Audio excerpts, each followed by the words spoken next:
Welcome to True Echo, where untold stories rise from silence, and justice echoes louder than prejudice.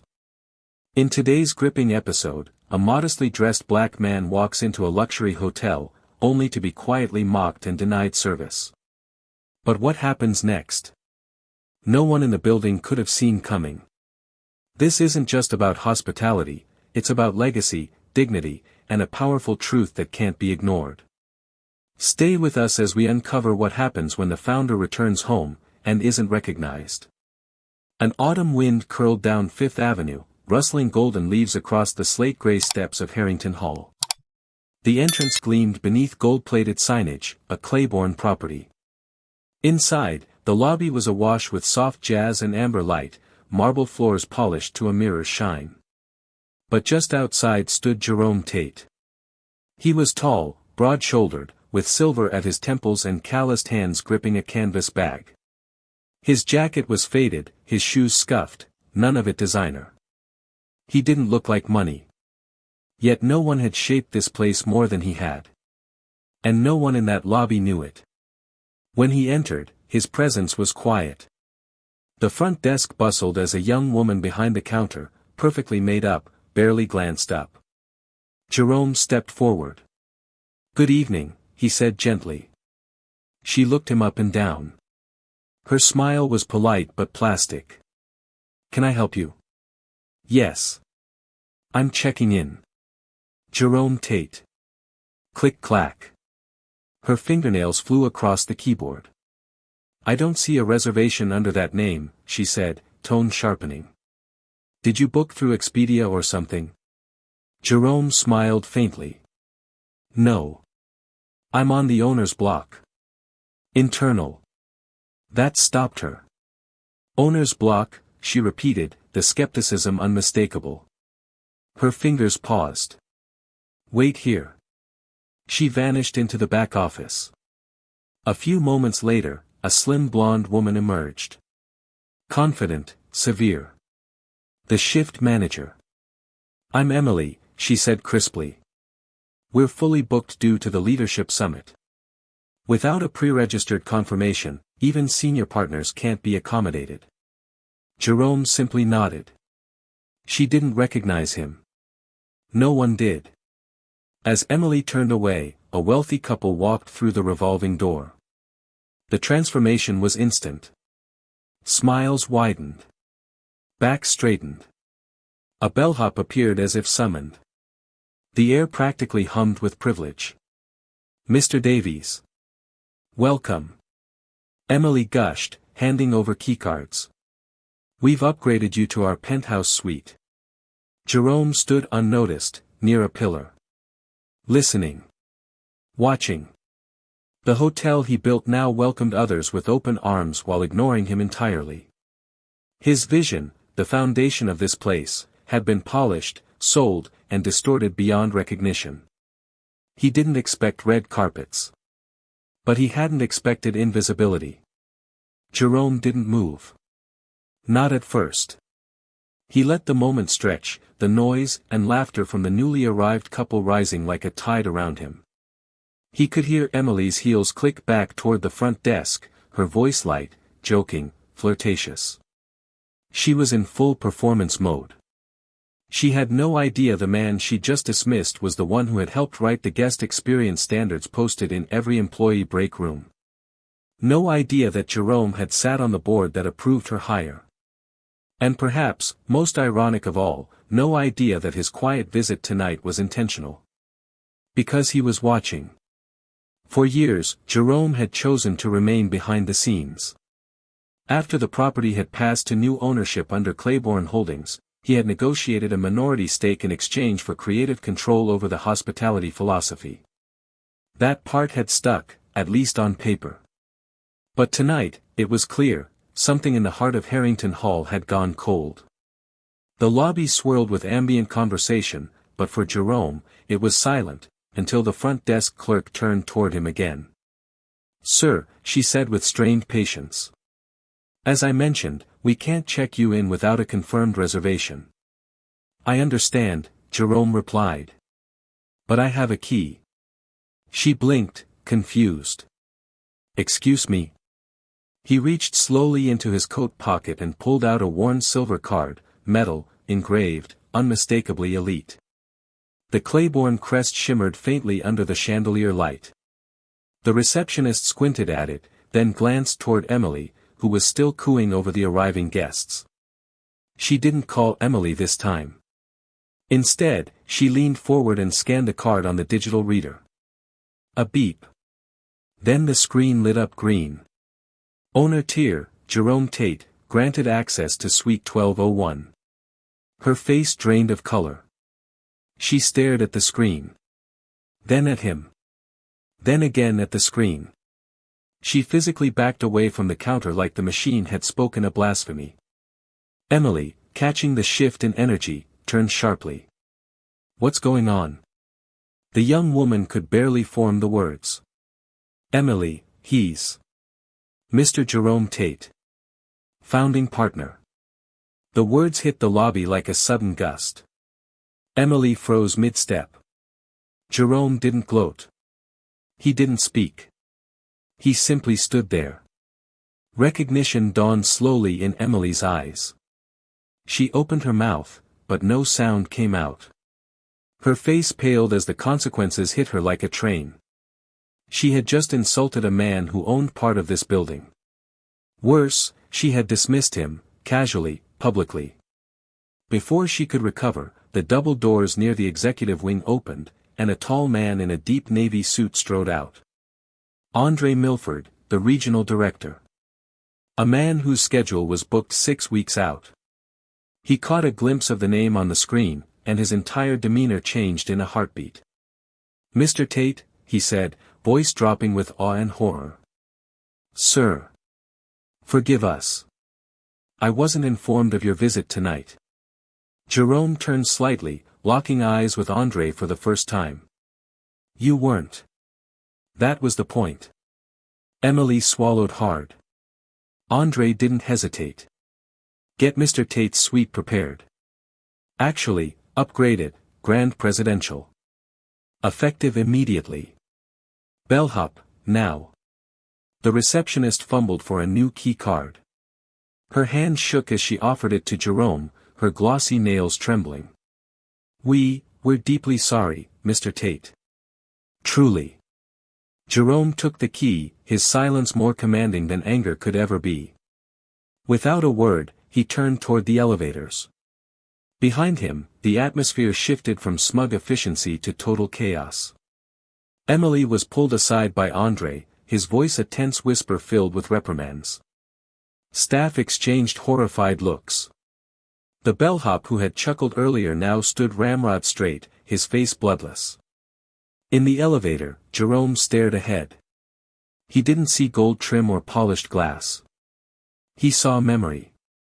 The opening day. The speeches. The pride. And the one photo taken for the press, the one he had been cropped out of. The elevator chimed. He stepped out into the hallway of the 12th floor. The suite doors gleamed with brass fixtures he had personally chosen. Inside, the room was immaculate, too immaculate. Not lived in. Not real. He stood still in the center of the suite and finally breathed. But it wasn't peace he felt. It was purpose. The sweet silence was thick, almost reverent. Jerome placed his bag gently on the low leather bench near the window and let his hand linger on the soft cushion. He moved with the grace of a man who carried memory like it was part of his spine. He walked slowly to the built-in bookshelf near the minibar, each title selected years ago from his personal library. Business. Legacy. Hospitality. The Soul of Service still sat on the top shelf. He had recommended it personally when this suite was first being designed. But what caught his eye wasn't a book. It was a framed photo just above the fireplace, Harrington Hall's grand opening. 6 people stood in front of the building, smiling in champagne-drenched triumph. Banners flapped behind them. A ceremonial ribbon, long since gone, curled in the breeze. Flashbulbs had popped that day, media had flocked. But Jerome wasn't in that picture. Not by mistake. Not by accident. He had been there. In the wings. In the shadows. They'd asked him, gently, politely, to step aside. For branding, they'd said. You're invaluable, Jerome, but the optics. You understand, right? He had smiled. Said yes. Because he believed the work mattered more than the spotlight. But now the silence of that compromise echoed through this suite louder than applause ever could. He turned away from the photo. Pushed aside the ache that pulsed behind his eyes. He sat on the velvet armchair, back straight, and pulled out his phone. A single tap opened his email, and he typed only 2 lines to Andre Milford. Schedule a meeting tomorrow. Executive office. I'll be there at 10.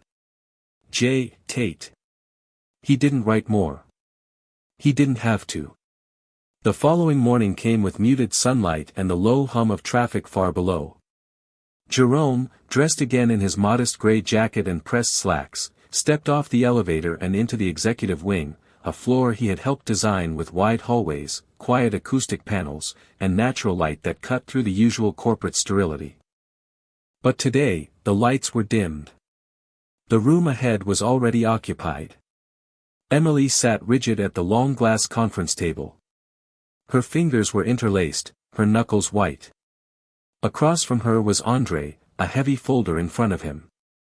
The HR director, a woman in her 50s with tightly coiled hair and a watchful gaze, sat quietly to the side. They all stood when Jerome entered. He didn't wave them down. He didn't nod. He just walked slowly to the head of the table and took the chair reserved for the regional board, a chair no one else had sat in since he'd gone inactive. The silence stretched. Then Jerome looked directly at Emily. And asked a single question. What did you think a founder would look like? Emily's lips parted, then closed again. The word stuck. No handbook had prepared her for this. She swallowed hard, but no answer came. Her eyes dropped. Jerome didn't press her. He didn't need to. The question was not for an answer. It was a mirror. He turned to the others. This is not just about a check-in. This is about the culture we built, and how easily it got lost. Andre nodded solemnly. Jerome leaned forward slightly. When I built this place, I believed in something deeper than luxury. I believed in grace. In dignity. I believed no guest, no matter what they looked like or how they dressed, should ever be made to feel small. He paused, letting the silence breathe. Last night, I wasn't seen as a founder. I wasn't even seen as a man. Just another profile. A stranger with dark skin and worn shoes. And the thing that hurts most? He let the words hang. I'm not surprised. Emily's shoulders sagged. The weight of her guilt was visible now. Not performative. Real. Jerome continued, still calm. There will be no mass firing today. No viral video. No security footage leaked to shame you. I'm not here to ruin lives. He turned to the HR director. But we will rebuild the culture. From the inside. Her head tilted slightly. With respect, Mr. Tate, do you mean? I'm returning, Jerome said simply. Effective immediately. Not in name only. I want weekly culture reports. I want empathy trainings re-implemented. I want unannounced walkthroughs. And I want guest feedback to matter again. He turned back to Emily. And I want you to stay. She looked up, shocked. Stay, he repeated. If you're willing to learn. Her voice cracked. I am. Then prove it. Not to me. To the next guest who doesn't look like Mr. Davies. He stood. Meeting over. But his presence lingered like thunder. The door clicked gently behind Jerome as he exited the conference room, his footsteps quiet along the polished floors. The moment was done, the message delivered, but the reverberations of his words still shook the air inside the glass-walled chamber like an aftershock. Emily sat frozen. Her pulse roared in her ears. It wasn't shame alone that burned in her, it was awakening. For years, she had built her career on policy, metrics, and aesthetics. Fast service. Elegant branding. Efficient staffing. But last night, in one 5-minute interaction, she had undermined the very foundation of hospitality, of humanity. And she'd done it to the man who had laid that foundation. Andre Milford was the first to move, collecting the meeting folder silently. The HR director offered Emily a single look, a blend of professional neutrality and subtle compassion, before excusing herself quietly. Emily remained in her chair, hands still folded, her eyes now locked on the knot in the wood grain across the table.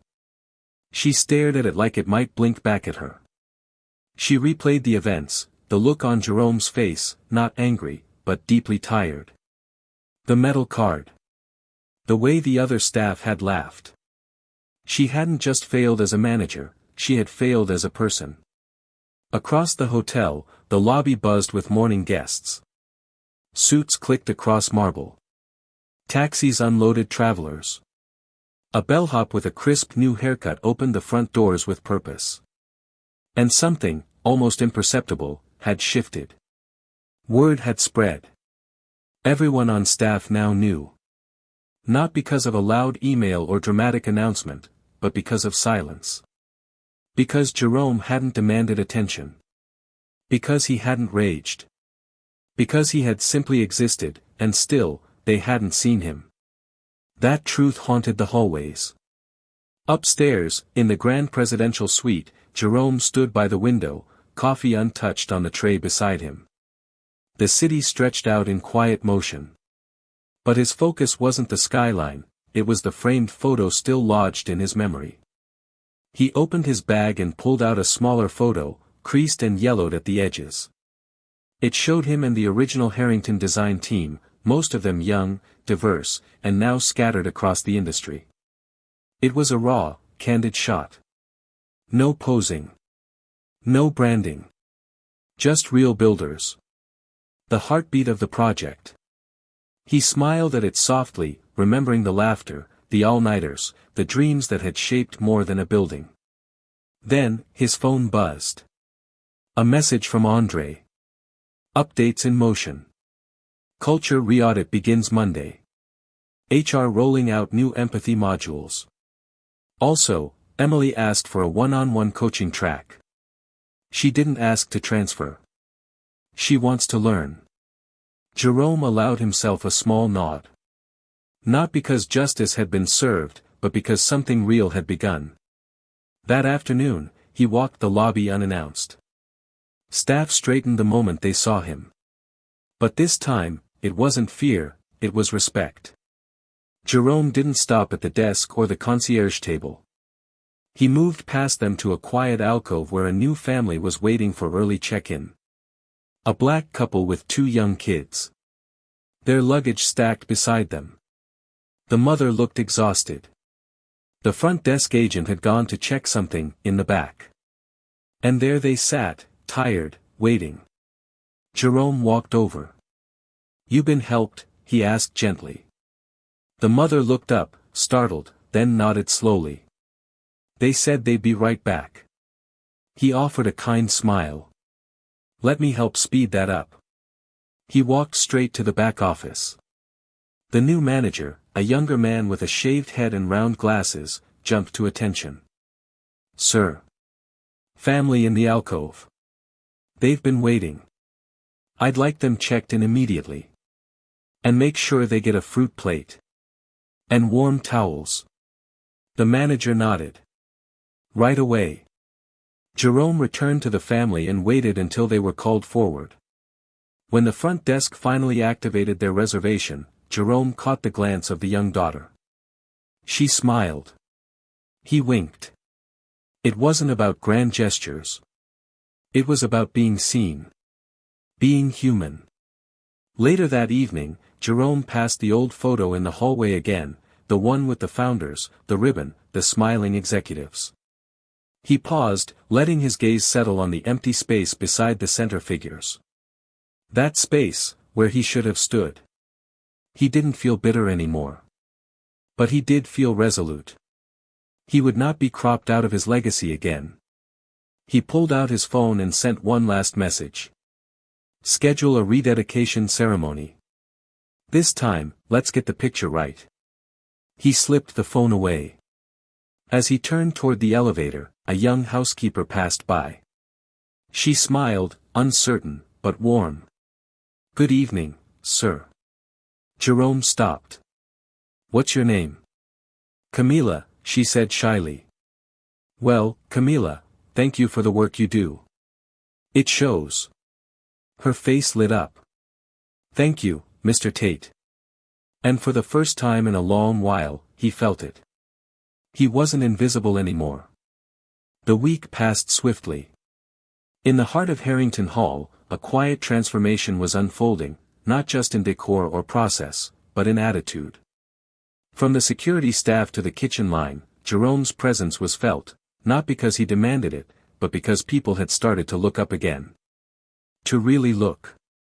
There were no sweeping announcements, no PR press kits. But signs were everywhere. Receptionists now greeted guests with genuine curiosity, not polished scripts. Bellhops offered to carry worn duffels with the same pride as they did Louis Vuitton trunks. The once ignored coat rack near the side door had fresh polish and a placard that read, "All guests deserve warmth."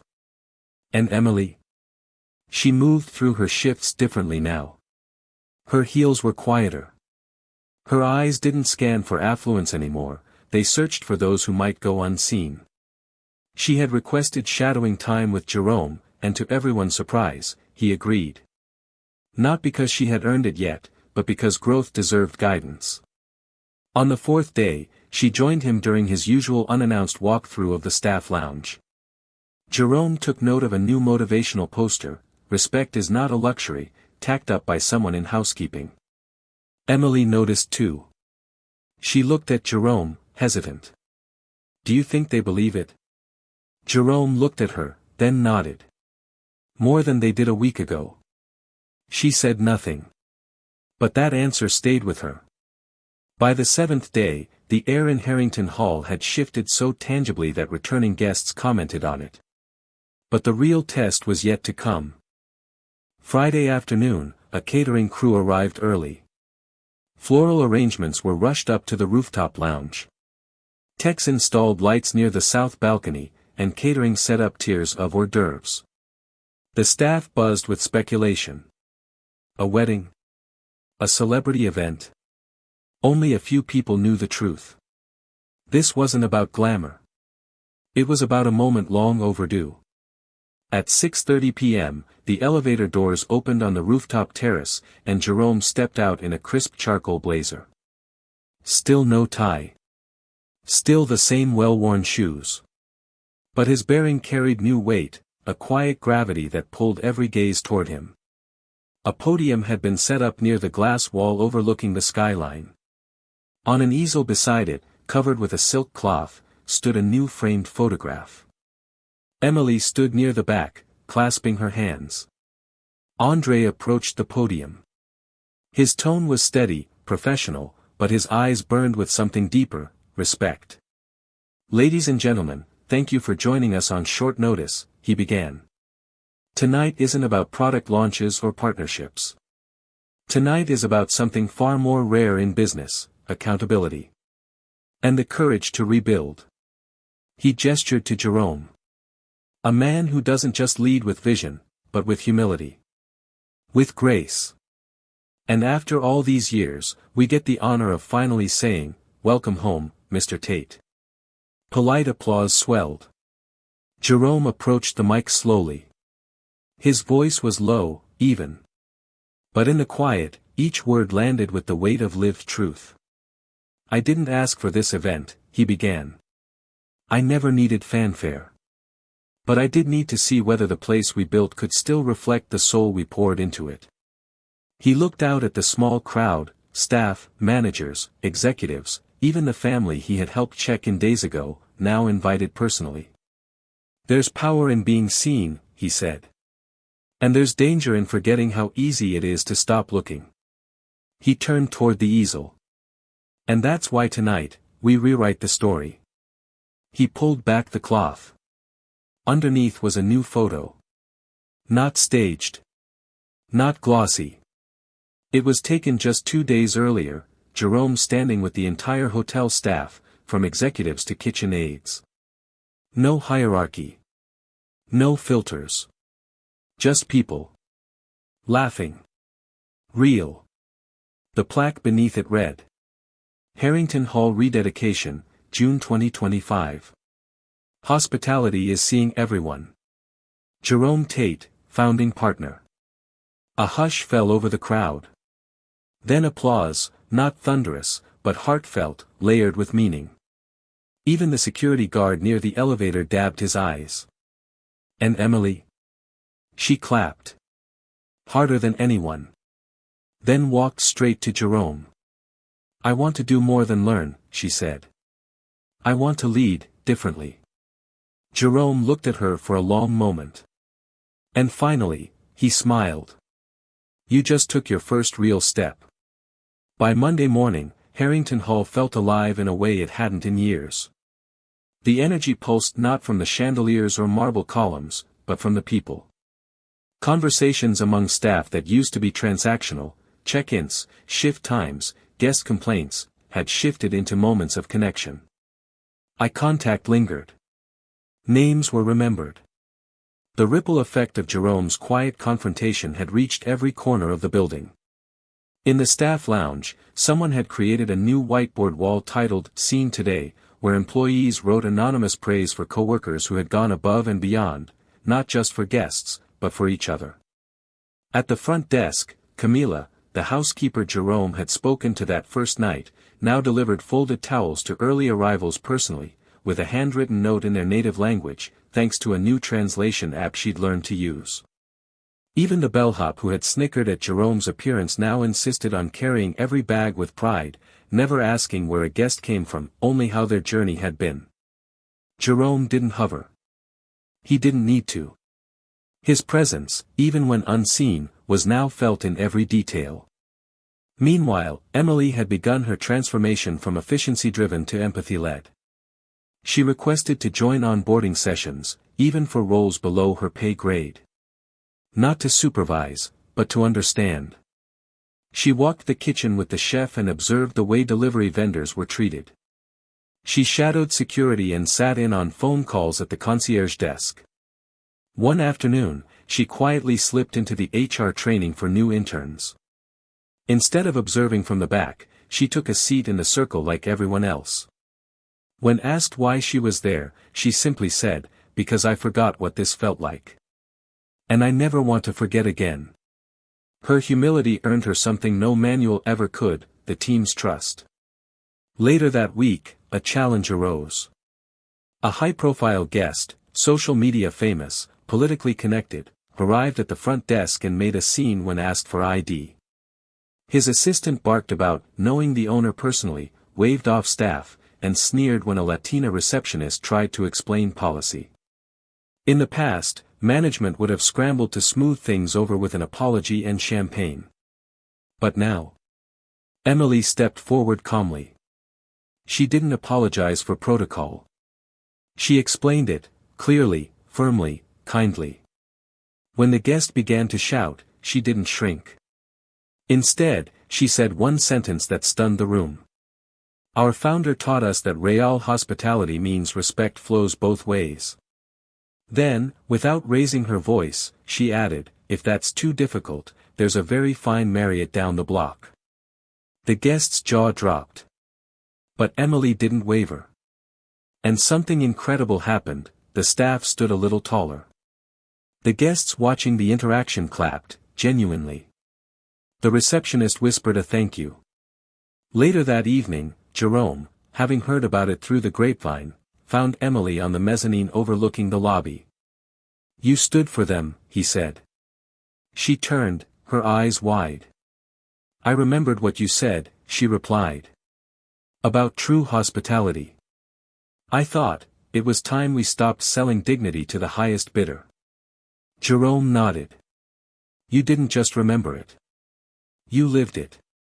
She smiled, soft, not triumphant, but deeply grateful. I still have a long way to go. He gestured to the floor below. So does the world. But one lobby at a time, we're getting there. They stood in silence for a while, watching the swirl of guests pass through the golden light, business travelers, tourists, families, people from every walk of life, all being treated like they mattered. For the first time, it truly looked like the hotel Jerome had dreamed of. 2 months later, the city buzzed with a heat that clung to sidewalks and taxi hoods. But inside Harrington Hall, something else simmered: momentum. The hotel had just been featured in a major industry publication under the headline, "The Revival of Real Hospitality, How One Founder Returned to Reclaim His Vision." The article had gone viral. Not because of flashy photos or influencer endorsements, but because it told a quiet, powerful truth, that respect is not a luxury reserved for the rich, but a standard for all. And at the heart of that truth was Jerome Tate.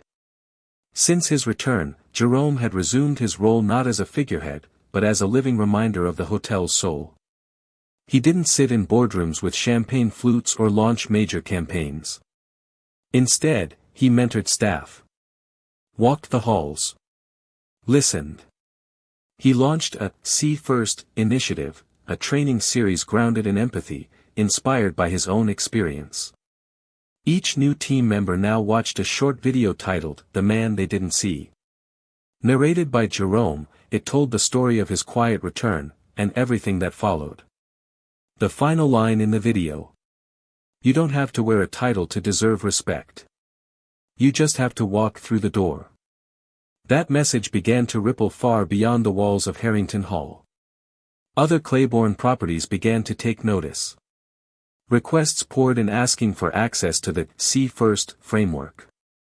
Industry peers reached out to Jerome for guidance. His quiet act of dignity had become something more, a blueprint. One evening, as golden hour light bathed the grand lobby, a middle-aged woman entered with 2 suitcases and a soft, uncertain smile. Her clothes were neat but modest. Her hair was pulled into a bun, and fatigue lined her face. At the front desk, a young employee, new, eager, and still nervous, stood waiting. Jerome sat nearby, reading quietly from a leather-bound journal. He looked up as the woman approached. The receptionist hesitated, just for a second. Then something changed. She stepped forward and smiled warmly. "Welcome to Harrington Hall. May I offer you some water while we check you in?" The woman blinked, surprised. Then nodded.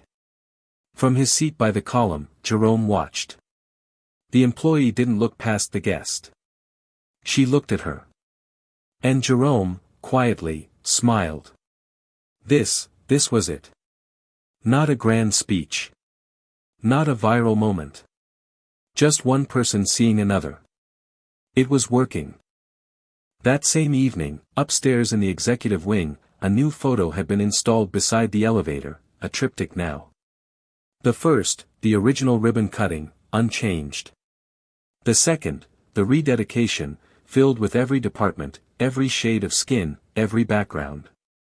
And the third, a candid photo of Jerome, sitting with housekeeping staff during a break, coffee cup in hand, laughing hard at a joke you could only hear if you had been there. Beneath it, a small brass plaque read, "Legacy is not what you build. It's what others carry after you're gone." Jerome Tate. That night, Jerome returned to his suite, his place, finally, sat by the window, and watched the city breathe. He didn't need applause. He didn't need recognition. But now, he had something better. He had been seen. And in being seen, he had helped the world see better too. At True Echo, we believe that real change begins in quiet moments, when someone chooses dignity over ego, empathy over power. Jerome Tate's story reminds us that legacy isn't about being celebrated, it's about choosing to see others, even when no one sees you. You can build a tower of gold, but if you forget the people who walk its halls, it will collapse from the inside. If this story moved you, subscribe for more true inspired tales of justice, dignity, and power reclaimed. Comment below, have you ever been misjudged? Or seen someone else overlooked? And share this with someone who needs the reminder, appearances don't define worth.